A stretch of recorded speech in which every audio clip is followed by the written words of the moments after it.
Hey guys, Andrew here from Work the Trigger, here with our first shots of the P365 Fuse. Sig's new full-size, not full-size micro gun. This is a 4.3-inch barrel on what is essentially a modified X macro frame. You got that full-size grip length with that 17-round capacity and an actual decent barrel length. Now, the X macro has been my EDC for a long time now. It's mostly my summer EDC, but I'm going to shoot this first, get an idea, a baseline if you want to call it that, of what this shoots like before I shoot the Fuse, because that's my big concern there, is what the difference is or similarities are between the firing of the two, because I really want the Fuse to be my new carry gun. So let's go ahead and take about 10 shots through the X macro, then we'll swap over to the Fuse.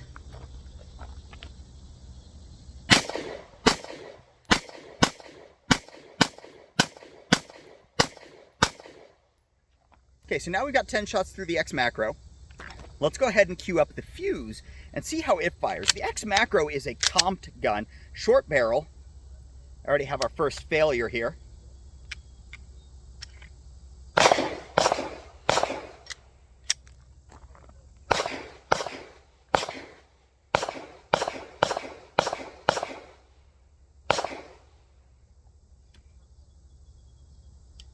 So the X macro is a comped gun, short barrel, about a 3-inch barrel with an integral comp in it.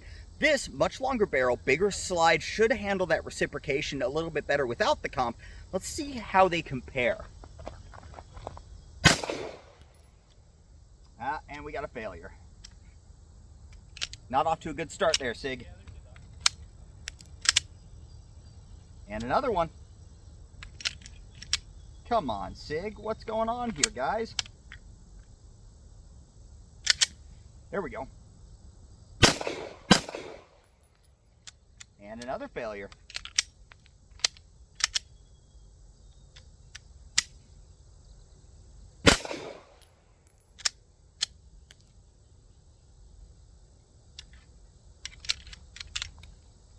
So we're getting some nasty round hold on the chamber.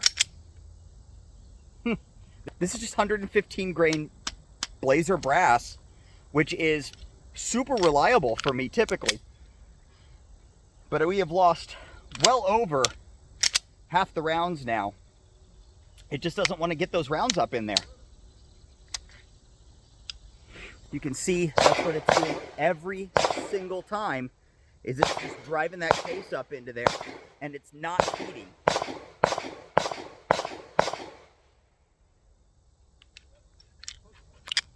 Let's see if we can drop that down in there. And it drops in okay.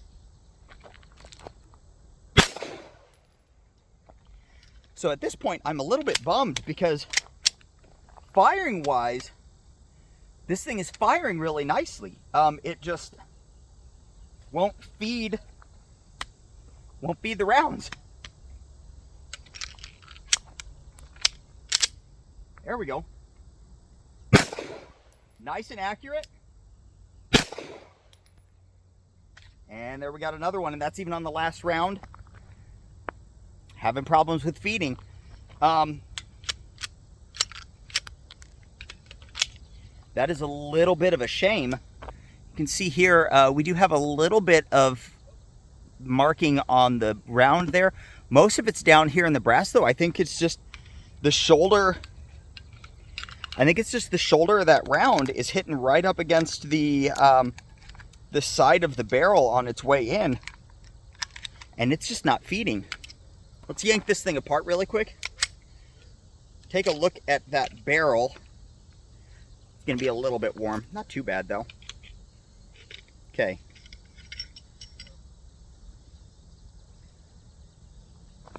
So looking at that barrel, it doesn't have a lot of throat all the way around it. We're looking at a pretty sharp edge there.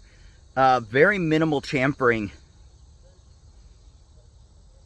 And I think that's where we're getting caught up. This thing has been oiled. So I can figure out how this thing goes back in here. Is that backwards? I think that's backwards. That was backwards. Let's toss it back together.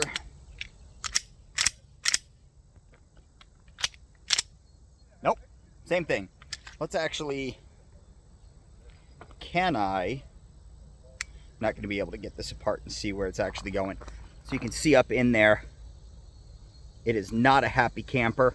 I do have some hollow points. Let's go grab those and see if the higher quality ammo is going to do anything different.